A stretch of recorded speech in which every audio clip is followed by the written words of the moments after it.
오늘 우리에게 내주실 하나님의 말씀은 마태복음 24장 25절, 우리 함께 한 절 봉독하겠습니다. 다 함께 봉독하죠. 보라, 내가 너희에게 미리 말하였노라. 아멘. 오늘 본문이 한 절밖에 안 되고 짧으니까 설교도 짧을 거라고 하는 오해는 하지 마시기 바랍니다. 자, 그러나 하여튼 본문이 짧은 만큼 한번 최대한 오늘 짧게 하려고 최선을 다해 보겠습니다. 또 오늘도 금성 나오신 우리 사랑하는 성도 여러분 한 분 한 분 하나님께서 또 은혜 주시고 응답해 주시고 또 우리의 믿음을 더욱더 새롭게 주실 줄로 믿습니다. 벌써 6월 이제 마지막 금요 성령 집회, 다음 주 한 주 더 있죠. 예, 벌써 이제 마지막을 향해서 가고 있습니다. 지금 6월 한 달 동안 인내에 대해서 설교하면서 인생과 신앙은 인내로 승리한다. 그래서 6월 2일 날 인내로 구원을 얻으리라. 그리고 6월 9일 날 연약한 무릎을 다시 일으켜 세우라. 또 세 번째 지난 금성에 이렇게 인내하라.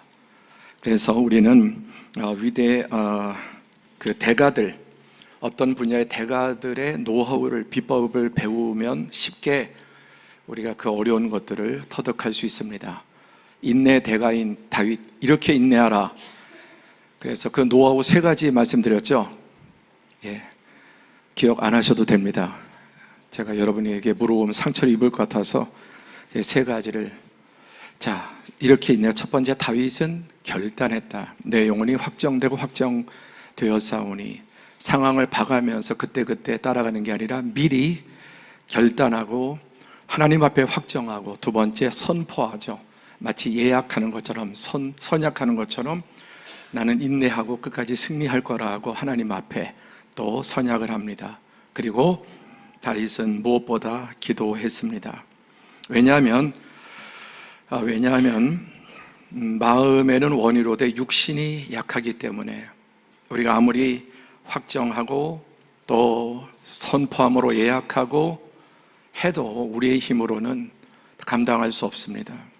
그래서 예수님 우리를 너무나 아시고 우리와 진토 같은 존재임을 아시죠. 너희가 마음은 원이지만 육신이 약해서 너희 힘으로 할 수 없다. 그래서 기도하라는 것입니다. 기도는 내 힘으로 안 된다라는 것을 전제하는 행위입니다. 그리고 자신의 한계를 깊이 느낄수록 더 우리는 기도하게 되는 것이죠. 그래서 우리가 기도하면, 우리 지난주에 찬양도 불렀는데, 이 세상 험하고 나 비록 약하나 늘 기도 힘쓰면 큰 권능 얻겠네. 누구의 권능입니까? 하나님의 권능. 할렐루야. 세상 험하고 강하고 나는 약하지만 늘 기도 힘쓰면 큰 권능을 하나님께서 주시고 인내하게 하시고 승리하게 하시고 또 불가능을 가능케 하시고, 오늘 특별히 그런 찬양을 많이 우리 이미 드렸는데, 하나님께서 상황을 역전시켜 주시는 전능하신 하나님이십니다. 3월 24일 금성 때 이런 질문을 드렸습니다. 기도는 숙제냐 축복과 선물이냐? 기도는 사명과 숙제냐? 하나님께서 우리에게 축복과 선물로 주신 것인가? 당연히 기도는 사명과 또 의무가 아니라 우리에게 축복으로, 또 선물로, 열쇠로 주신 것임을 믿습니다. 근데 우리는 그걸 막 의무처럼 여기고, 또 예배 나오는 거 의무처럼 여기면 뭐든지 좋은 것도 시키면 하기 싫은 게 인간의 본성이라고 그랬죠. 늘 우리가 기억하기를 기도는 축복과 은혜고 선물이다라는 것을 기억하면 좋겠습니다. 자, 오늘 이제 4번째, 선승후전. 들어보신 분도 있을 텐데 무슨 뜻일까요? 선승후전. 예, 이 말은 그 손자병법에 나오는 말인데, 선승구전, 원어가 선승구전입니다. 그러니까 이 의미는 싸움에서 이기는 장수는, 유능한 장수는 먼저 이길 수 있는 조건을 만들어 놓고 전쟁한다는 겁니다. 막 닥치고 무턱대고 전쟁하는 게 아니라, 전쟁했을 때 이길 수 있는 조건을 충분히 마련해 놓고 전쟁한다는 뜻입니다. 이게 손자병법에 나오는 말이죠. 예수님도 이런 비유 드셨죠. 어떤 사람이 전쟁하라고 할 때 사전에 다 파악해보고 이거 안 되겠다 그러면 항복을 하고 차라리 이길 수 있겠는지, 얼마가 필요한지, 또 건축을 하려고 할 때 무턱대고 땅부터 파는 게 아니라 설계도 또 하고, 그 다음에 어느 정도 예산 범위 내에서, 이게 지혜로운 사람이지 그냥 무턱대고 하는 게 아니죠. 자, 선승구전, 먼저 이겨놓을 조건을 만들어 놓고 전쟁을 해라 라고 하는 말인데, 자, 오늘 말씀은 조금 그것보다 더 좋은 말이 선승후전, 이겨놓고 싸운다 말입니다. 같이 보실까요? 이겨놓고 싸운다. 예, 이겨놓고 싸우는 사람이 있고 져놓고 싸우는 사람이 있습니다. 아직 전쟁이지 하지 않았지만 아까 그 손자의 말대로 조건을 잘 구비해 놓고 하면은 그냥 승리를 얻기만 하면 되는 겁니다. 가서. 반대로 전쟁 하나마나 이미 져 있는 겁니다. 그리고 싸워서 그것을 패배를 얻는 것입니다. 그러니까 먼저 이겨놓고 싸우라 하는 말씀, 지난주도 같은 맥락이죠. 확정하고 마음이, 내가 어떤 일이 있어도 내가 이 부분을 포기하지 않겠습니다. 이기겠습니다. 확정하고 더 선포하고, 우리 셀에서 나누고, 기도해달라고 나누고. 그래서 저는 가끔 미리 그냥 말을 하라, 강단에서 합니다. 내가 목사로서 강단에서 이렇게 말했는데, 물론 그러고도 지키지 못한 연약한 부분이 있고 부끄럽지만, 그렇게 하면 계속해서 목사로서 내가 강단에서 선포했는데 지켜야 되지 않겠는가, 훨씬 더 그런 도움이 되는 거죠. 셀에서 또 우리 가까운 지체들과 함께 기도하고 기도를 나누고 그렇게 하는 것입니다. 여러분, 어떤 문제는 어떻게 하다 보니까 생긴 걸까요? 아니면 그런 문제를 이미 시작할 때 안고 있을까요? 아까 전쟁도, 어쩌면 사업도 어떻게 하다 보니까 사업이 망했다, 이게 아니라 시작할 때 이미 사실은 그런 조건을 만들어 놓고 할 수도 있습니다. 아니 뭐 어떻게 하다 보니까 사업이 잘 됐다, 그렇게 말씀하시는 분도 있죠. 물론 그런 영역이 있죠. 내 힘만으로 안 되는. 그러나 많은 경우에 이미 그 부분에 승리하도록, 또 공부 열심히 준비한 이제 11월에 시험이 있는데 이미 좋은 성적 받도록 준비되어 있지 않겠습니까? 또 그렇지 않도록 그렇게 준비되는 경우도 있다는 것입니다. 사단은 우리에게, 여러분, 거짓 정보로, 거짓말로 이미 하기 전에 패배하게 합니다. 사단에게 속으면 이미 패배를 예약한 겁니다. 결정한 겁니다. 그리고 그대로 가면은 아니나 다를까, 이 선악과 속에 뒤에 숨겨져 있는 사단의 거짓말, 그래서 복 있는 사람은 악인의 꾀, 즉 사단의 꾀를 따르지 아니한다. 왜? 그 아이디어를 딱 자기가 가져오는 순간 이미 패배하는 거예요. 네가 그것을 먹는 날이 이미 죽으리라, 따먹기 전에 이미 그 생각을 할 때 이미 죽음이 온 것입니다. 그래서 복 있는 사람은 악인의 꾀를, 그게 거짓이죠. 불이죠. 이런 것들은 이미 패배를 예약하고 출발하는 것입니다. 그래서 악인의 꾀를 따르지 아니하고 오직 여호와의 율법을 즐거워하여, 하나님의 진리의 말씀, 하나님의 말씀대로 하면 생명과 평안이고 복이고, 하나님께서 보호하시고 이끄시고 어려움을 당해도 반드시 승리하게 해주시는 것입니다. 그래서 여호와의 말씀을 확신하고 즐거워하고 주야로 그 말씀을 묵상하는 사람이 복 있는 사람이다. 그래서 사단은 우리에게 이미 잘못된 오답을 우리에게 알려주고 그거 외워서 들어가게, 시험 보러 잘못된 오답을 외워서 시험에 들어가는 학생과 같이 만드는 거예요. 그러나 하나님은 우리에게 문제를 출제한 선생님이 정답까지 주고, 이 문제 나온다, 그리고 이 답은 이거다라고 알려주시고 그 답안지 가지고 우리는 시험 보러 들어가는 것과 같아요. 아멘입니까? 성경이 그렇지 않습니까? 모든 문제에 대한, 이 세상의 모든 문제 그리고 그 답을 다 우리에게 알려주십니다. 그래서 오늘 본문 말씀에 마태복음 24장 25절에 보라 내가 너희에게 미리 말하였노라. 예수님께서 내가 너희에게 어떻게 말했다? 미리 말했다. 미리 답을 알려주셨다는 겁니다. 지금 이제 예루살렘에 올라가서 어떤 일이 생길지 이미 누누이 계속해서 분명하게 대제사장 서기관 바리새인들이 그렇게 할 것이고 이방인에게 넘겨주겠는데, 그러나 결국은 바리새인 서기관 제사장들에 의해서 죽을 거다, 십자가에 달릴 거다, 예수님께서 미리 말씀하셨습니다. 여기에서는 이 미리 말씀하셨다는 것이 예루살렘에 올라가서 갈보리 십자가의 대속의 죽음을 말씀하지만, 여러분 그것만 미리 말씀하신 게 아니죠. 하나님은 모든 것을 미리 말씀하셨습니다. 자, 그래서 첫 번째, 무엇을 말씀했나? 답은 무엇입니까? 제가 질문한 무엇을 말씀했나?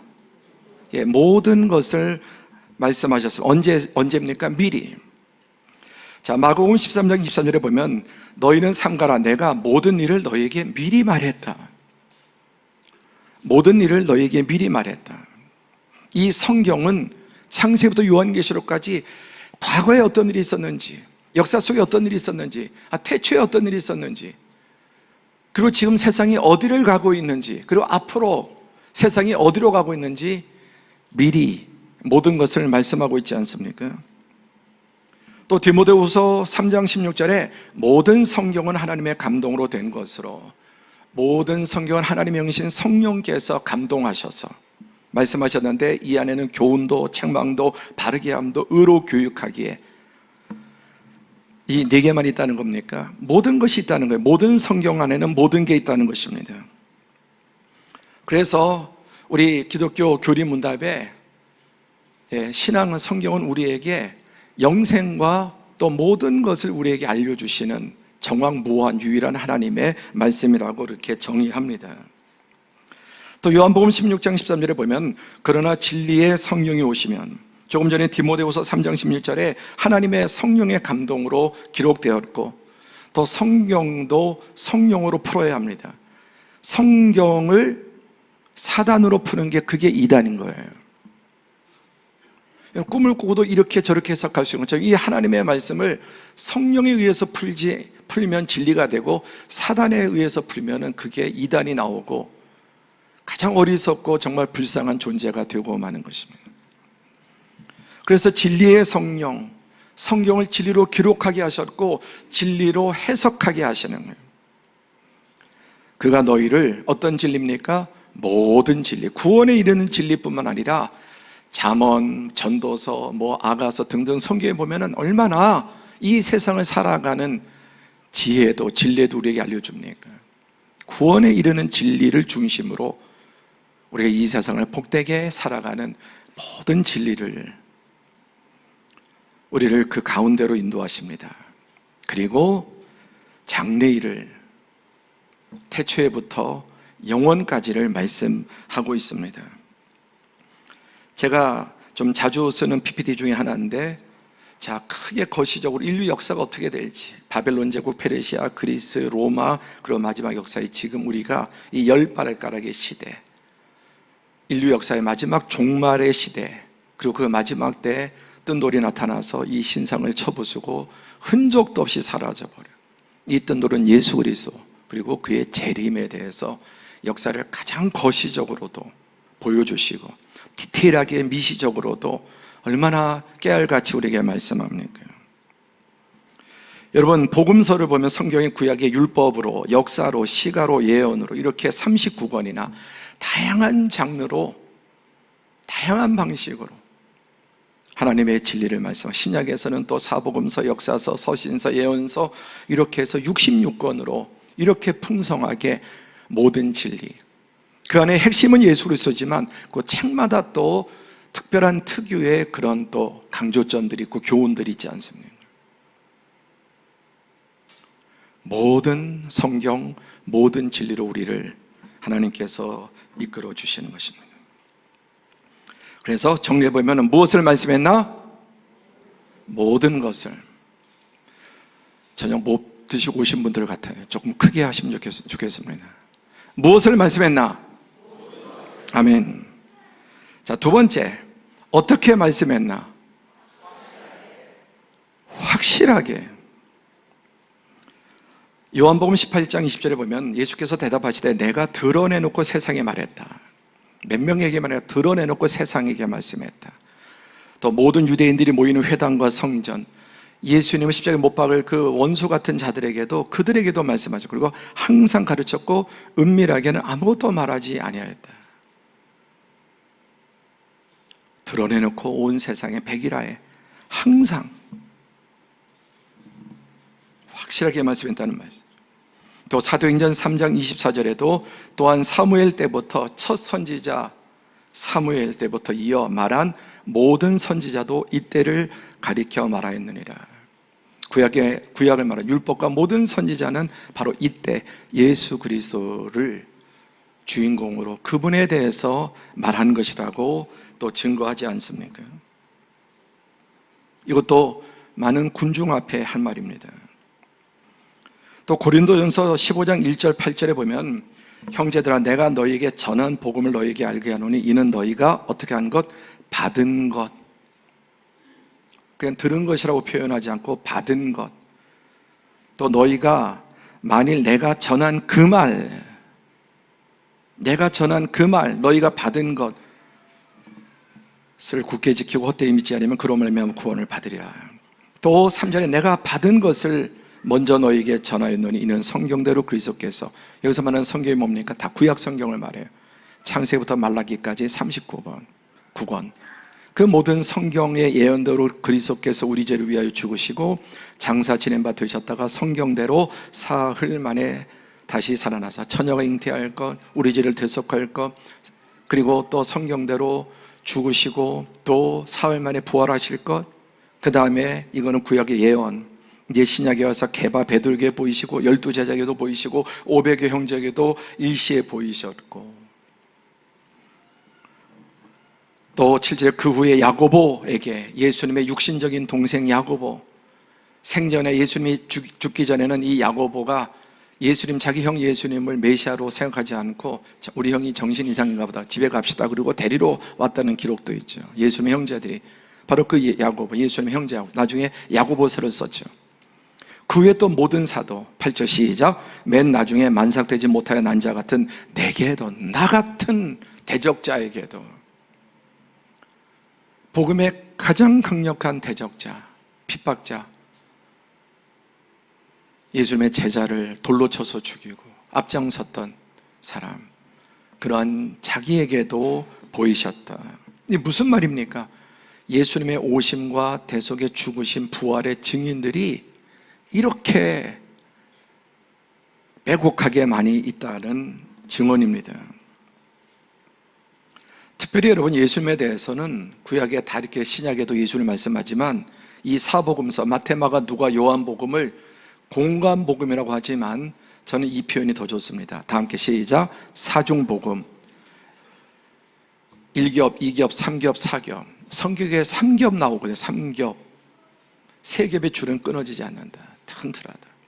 예수님에 대해서 기록하고 있는 마치 전기와 같은 복음서는 마태, 마가, 누가, 요한 사중으로 기록, 사중으로. 같으면서도 좀 디테일이 다르고 입체적으로 또 다른 각도에서 종합적으로. 그래서 이 사복음서 전체를 했을 때 우리가 평면도, 측면도, 정면도, 그리고 입체도를 보는 것처럼 그렇게 사중으로 기록했단 말이에요. 확실하게. 또 고린도서 13장 2절에도 내가 이미 말하였거니와, 두 번째 또 대면하였을 때 얼굴을 보고 말하고 또 미리 말한다, 이미 말한다, 미리 말한다, 대면해서 말한다. 다 확실성을 이렇게 말씀. 여러분, 이런 자료든 성경에서 정말 오늘 밤새도록 인용해도 모자라지 않을 겁니다. 그럼에도 불구하고 디모데전서 4장 1절 시작. 그러나 성경이 밝히 말씀하시기를 후일에 어떤 사람들이 믿음에서 떠나 미혹하는 영과 귀신의 가르침을 따르리라 하셨으니, 이렇게 밝히 말씀하시는데도 많은 사람들이 믿음을 떠나 미혹하는 영에 또 귀신의 가르침을 따르리라. 불신자들은 물론이고 교회 안에서도 이단들, 미혹하는 영 귀신의 가르침, 이단은 성경을 사단적으로 푸는 게 이단이다. 성경을 어떻게 풀어야 합니까? 진리의 성령으로. 아멘. 그러니까 자기 머리를 가지고 성경을 풀려고 할 게 아니라 겸손하게 하나님 말씀 위에 서서 내가 이 말씀을 분석하고 내 이 말씀을 다 난도질하는, 내 이성과 내 경험을 말씀 위에 두고 건방지게 교만하게 말씀을 보는 게 아니라 그 아래에서 언더스탠드, 아래에 서서 하나님의 말씀을 높일 때, 그래서 우리의 신앙에서는 말씀을 높이고 중시하는 게 너무너무 중요하고, 제가 매주 성경 봉독할 때 오늘 우리에게 은혜 주실 누구의 말씀은 하나님의 말씀, 하나님의 말씀을 목회자는 성령의 도우심으로 그리고 정통 기독교의 역사적인 검증을 통해서 그것을 풀어내는 거죠.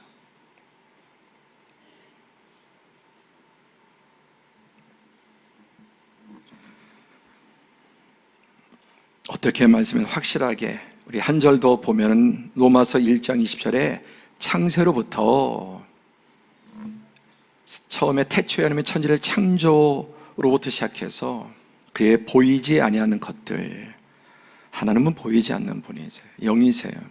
그런데도 보여달라고 하는 어리석은 인간, 오만한 인간을, 창세부터 그의 보이지 아니하는 것들, 곧 그의 영원하신 능력과 신성이, 그분의 신성, 그 영원한 전지전능한 능력이 그가 만드신 만물에 어떻게 보여졌다? 분명히 보여 알려졌나니 그러므로 그들이 핑계하지 못할지니라. 지금은 이렇게 저렇게 미꾸라지처럼 온갖 핑계대고 빠져나가지만 창세로부터 그의 보이지 아니하지만 그의 영원하신 능력과 신성이 그가 만드신 만물에 분명하게 보여졌다. 집마다 지은 자가 있는 것처럼 만물을 지으신 이는 하나님이시니라. 얼마나 명쾌한 논리입니까? 핑계하지 못한다. 마음에 하나님 두기 싫어하니까 어거지로 궤변들을 만들어내서 하나님을 두지 않으려고, 하나님을 왕으로 삼지 않고 주인으로 모시지 않기 위해서, 신본주의를 거부하고 인본주의로 살기 위해서 온갖 궤변들을 만들어내는, 그게 악인의 궤. 핑계할 수 없습니다. 자, 두 번째 핵심, 어떻게 말씀하셨습니까? 확실하게, 다양하게, 총체적으로, 아까 성경에 시적인 방법으로, 역사적인 방법으로, 율법적인 방법으로, 또 예언적인 방법 등등으로 정말 다양하게, 총체적으로, 그래서 어떻게 확실하게 말씀하셨어요. 마지막 세 번째, 어떻게 말씀하셨습니까? 반복해서 말씀하셨다. 반복해서. 고린도 전서 2장 1절 4절에 보시면은, 형제들아 내가 너희에게 나아가 하나님의 증거를 전할 때 말과 지혜의 아름다운 것으로 하지 아니하였나니. 그러니까 바울 사도 서신이 13권이죠. 13권. 그리고 내가 너희에게 갈 때마다 하나님의 증거를 전할 때, 증언할 때 증거를 가지고 있는데, 말과 지혜의 아름다운 것으로, 이 세상 사람의 그 소피스트의 궤변. 여러분, 소피스트는 그때만 있는 게 아니라 어느 시대든지 인간은 소피스트인 거예요. 하나님의 진리를 대적할 때.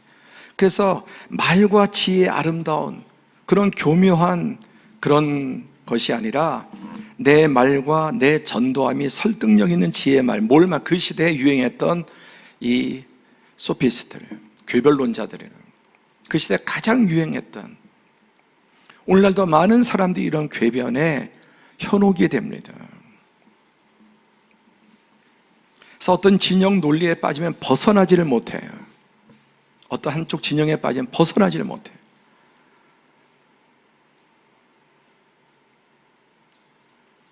그렇게 하지 않고 다만 성령의 나타나심과 능력 보세요. 성령의 나타나심과 능력. 그래서 기독교는 체험의 종교다. 또 5절에 너희 믿음이 사람의 지혜에 있지 아니하고 인간의 이성, 인간의 어떤 논리 이런 것에 있지 않고 다만 하나님의 능력. 보세요. 성령의 나타나심과 능력, 하나님의 능력, 보이지 않지만 그의 능력과 지혜와 존재가 만물이 증거물이고, 또 복음을 전할 때 이런 능력들이 나타나서 여러분 얼마나 많은 사람들이 구원을 받습니까? 그래서 복음을 듣고 비웃는 자들이 있고, 돌을 드는 자들이 있고, 어찌하고 가슴을 치면서 회개하는 자들이 반드시 있습니다. 왜 그럴까요? 모든 인간은 다 거부해야 되는데 성령께서 역사하실 때 그 마음을 감동하셔서, 그래서 이런 찬송이죠. 왜 내게 성령 주셔서 내 마음 감동해 주 예수 믿게 하는지 난 알 수 없도다. 아멘. 왜 내게 성령을 주셔서 내 마음을 감동해서 이 세상 이론과 세상 방식에 쩔어 있던 우리를 성령께서 내 안에서 역사하셔서 예수님을 믿게 하시는 것입니다.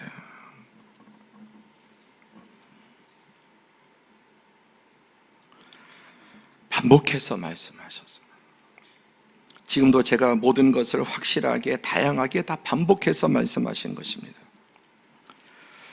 자, 말씀을 정리해 보면 선승후전, 싸워놓고 이긴다. 그렇죠? 싸워놓고 이긴다. 우린 봐가면서 그때그때 상황 봐가면서 이길지도 질지도 모르는 것이 아니라 내가 세상 끝날까지 너희와 항상 함께 하겠다. 내가 절대로 너희를 고아처럼 버려두지 않겠다고 말씀하셨습니다. 누누이 반복해서 이런 말씀이 한 번만 있는 게 아니라 성경에 계속해서. 아브라함도 보세요. 말씀하시고 또 말씀하시고 또 말씀하시고 또 말씀하시고. 왜? 흔들리니까 다시, 흔들리니까 다시, 흔들리니까 다시, 계속해서. 그래서 성경은 정말 모든 중요한 우리가 알아야 될 이 세상과 영원한 생명을 얻는 나라를 얻는 모든 것을 말씀하고 있지만 그 핵심들을 계속 반복하는 겁니다. 계속 반복하는 거예요.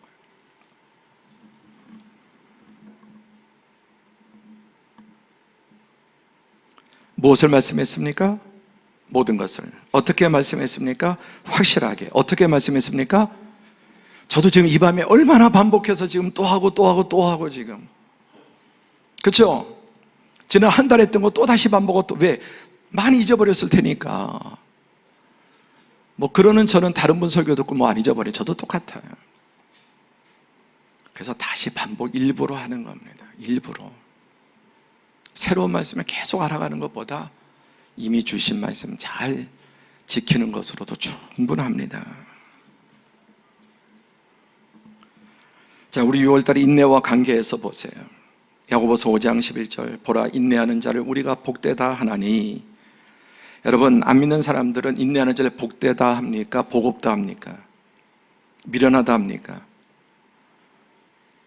대답 좀 해보세요. 자, 안 믿는 사람, 하나님 안 믿는 사람 인내하는 자를 높이 평가합니까? 낮게 평가합니까? 예? 여러분, 안 믿는 사람도 인내심이 많은 사람 훌륭하게 평가합니다. 그래서 인내는 쓰다 그러나 그 열매는 달다. 인내에 대해서 얼마나 동서고금의 금원들이 많습니까? 그렇죠? 그리고 인내하지 못하는 것에서 너 이렇게 참을성이 없어. 자녀들도 인내성이 없어. 참을성 없으면 걱정하고, 남편도 뭐 참을성이 없이 자꾸만 오락가락하면 얼마나 아내 답답하고. 여러분, 인내하는 자를 복되다고 하는 것은 성경만 말하는 게 아니잖아요. 동서고금의 모든 인간의 철학이나 경험이 인내하기는 쓰지만 그 열매는 달다고 하지 않습니까? 그래서 보라 인내하는 자를 우리가 복되다 하나니, 특별히 성경에서 어떻습니까? 욥의 인내, 정말 고난의 끝판왕과 같은 욥의 인내를 들었고 주께서 주신 결말을 보았거니와 주는 가장 자비하시고 긍휼히 여기시는 이시니라. 우리의 문제에 하나님이 개입하신다는 거예요. 아멘. 그러니까 대상만 바라보면 답이 없어요. 남편만 바라보면 답이 없어. 저 인간. 또 자식만 바라보면, 부모 보면, 누구만 보면 답이 없어요. 내 상황을 바라보고 의학적으로 바라보면 답이 없어요. 우리는 모든 문제의 믿음이라고 하는 것은 하나님을 통해서 보는 것입니다. 아멘. 하나님을 통해서. 그래서 어떤 문제든지 하나님이 개입하시면, 할렐루야, 하나님이 개입하시지 않으면 욥이 어떻게 됐겠습니까? 사단의 밥이 됐겠죠. 어떤 문제든지 그 문제에 누가 개입하시면, 하나님이 개입하시면 의학적으로 안 되는 게, 역사적으로 안 되는 게, 이성적으로 안 되는 게, 이론적으로 안 되는 게 무슨 상관입니까? 그러니까 태초에 하나님의 말씀으로 천지를 창조하셨다는 것은 사람들은 믿지 못하는 이유가 하나님의 존재를 인정하지 않으니까, 전능자, 전지한 그분을 인정하지 않으니까. 그래서 믿음은 어떤 안경을 쓰고 보는 것입니까? 하나님, 전능하신, 전지하신 하나님, 그리고 그분이 내 아버지, 내 아버지. 역사에서 보았고 성경에서 보았고, 특히 그 중에 고난의 끝판왕 욥을 보지 않았느냐, 그의 인내를 듣지 않았느냐, 그리고 그런 자에게 주께서 주신 결말 끝을 알고 있는 거예요. 그분은 가장 자비하시고 긍휼이 넘치시는 분이십니다. 그리고 이런 이야기들은, 그들에게 일어난 이런 일은 본보기가 되고 우리의 본이 되고, 또한 말세를 만난 우리를 깨우치기 위하여 기록됐다. 구전도 아니고 기록된 이런 모든 일들, 역사의 모든 일도 역사의 주권자신 하나님께서 마지막을 살아가는 우리들에게, 우리를 깨우쳐 주시기 위해서 이렇게 기록하고 또 기록하고 또 기록해서 66권에 완성된 이 하나님의 말씀. 아멘. 우리 한 절 말씀 더 읽고 마무리하겠습니다. 시작. 그들에게 일어난 이런 일은 다음 히브리서 12장이죠. 시작. 이러므로 우리에게 구름같이 둘러싼 허다한 증인들이 있으니 모든 무고한 것과 얽매기 쉬운 죄를 벗어버리고 인내로서 우리 앞에 당한 경주를 하며. 아멘. 오늘도 여러분 다시 말씀을 통해서 한 번 더 반복하면 인내로 구원을 얻는다. 인내하는 자가 인생의 승리자가 된다. 이것을 믿고 연약한 무릎을 계속해서 우리는 또다시 일으켜 세우고, 또 성경의 인내의 대가 다윗 세 가지 방법으로 결단하고 선약하고 기도하고, 오늘도 다시 이 일을 우리는 계속해서 반복해 나가는 것입니다. 자, 작년 가을에 터키 인도 선교사 40주년 기념 그 선교사 인도 선교사 대회에 갔다 오지 않았습니까? 거기서 마지막 이제 폐예배 마치고 돌아올 때 하나님께서 참 특별한 방법으로 한 선교사님 부부를 만났습니다. 그리고 공항 가기가 좀 시간이 있어서 제 이제 방에 초청해서 제가 커피를 좀 가져가서 이렇게 타드리려고. 근데 그동안 바빠서 못 타드렸는데 그분이 남으셔서 제 방에 와서 커피 한잔 하자. 한 부부와 젊은 선교사님 여성 한 분, 그리고 차를 마시면서 이야기를 듣게 되었고, 또 한 여성 솔로 선교사님은 정말 함께 기도해야 될 그런 중대한 문제, 그리고 기도의 동역자가 되어서 지금도 기도하고 있습니다. 그리고 한 선교사님 젊은 부부가 이제 한국에 들어가게 되는데 두 가지 목적으로, 하나는 이제 YM 선교사 평신도 선교사로 파송됐는데 신학을 공부할 좀 필요성을 더 느껴서 신학을 하나 공부하기 위해서, 두 번째는 결혼한 지 그때가 9년이었는데 아직까지 자녀가 생기지 않았어요. 그래서 이제 한국에 들어가서 또 자녀를 또 이렇게 얻고 이렇게 하기 위해서 두 가지 이제 주목적을 가지고 한국에 들어온다고 이렇게 이야기를 했습니다. 하나님께서 그 만남을 통해서 그 부부가 우리 서장원 선교사님, 유신혜 선교사님 부부예요. 하나님께서 우리에게 정말 꼭 필요한, 특별히 영상의 은사, 이런 다양한 우리 달란트를 가지고 교회를 선교도 선교하시는데, 그리고 이제 한국에 와서 계속 의학적인 도움도 받고 이렇게 하면서 6주 전에 쌍둥이를 잉태했다는 소식을 들었습니다. 할렐루야. 제가 그때 인도에서 거기 그 객실에 제가 뭐라 했냐면, 우리 교회 특별한 우리 교회 은사가 있는데 애 낳는 은사가 있습니다. 희한하게 우리 교회는 하나님께 정말, 그래서 신영숙 전사님이 1호였는데 15년 만에 딸 낳고 그 다음에 17년 만에 아들 낳았어요. 그게 제일 장기 기록이었어요. 거의 한나 수준이에요. 15년 만에 결혼한 지. 그리고 그 후에 정말 하나님께서, 물론 모두 100% 다 그렇게 하시진 않지만 유난히 참 하나님께서 우리 교회, 그래서 아이들 많은 거 아시죠? 그리고 특히 우리 교회는 특징이 잘 안 죽어. 우리 교회 성도 가운데 본인 가운데 소천하신 분이 정말 놀랍도록 작습니다. 정말로. 그래서 많이 낳고 안 죽고, 그게 우리 교회 특징 중에 하나예요. 또 하나님께서 이렇게 기도하게 하시고, 저는 희한하게 제가 뭐 불임 이런 것 때문에 고통당해 본 적도 없고 뭐 가족 중에 그러지 않은데, 희한하게 하나님께 제 마음속에 그런 기도를 많이 하게 하세요. 그런 기도를. 하여튼 하나님께서 지금까지 목회하면서 제 목회 가운데 우리 교회 안에 참 그런 일들 정말 많이 해요. 이번에도 하나님께서 정말 간절하게 정말 기도하게 되고, 본인들도 여러 기도 선교사님들 얼마나 많이 기도했겠어요. 10년 만에 쌍둥이, 할렐루야. 이제 기도해야 되겠죠. 지금 6주, 7주째 되어가고 있는데, 하나님께서 끝까지 잘 이렇게 또 태중에 자라서 이렇게 또 잘 출산하고, 이제 돌아갈 때는 쌍둥이 데리고 또 이렇게 목사님으로도 선교사면서 가시면 참 좋겠습니다. 사랑하는 성도 여러분, 선승후전. 이미 우리는 이겨놓고 싸우고 확인하는 겁니다. 인내로서 경주 잘 감당할 때 우리 모두 이러한 승리자가 될 줄로 믿습니다.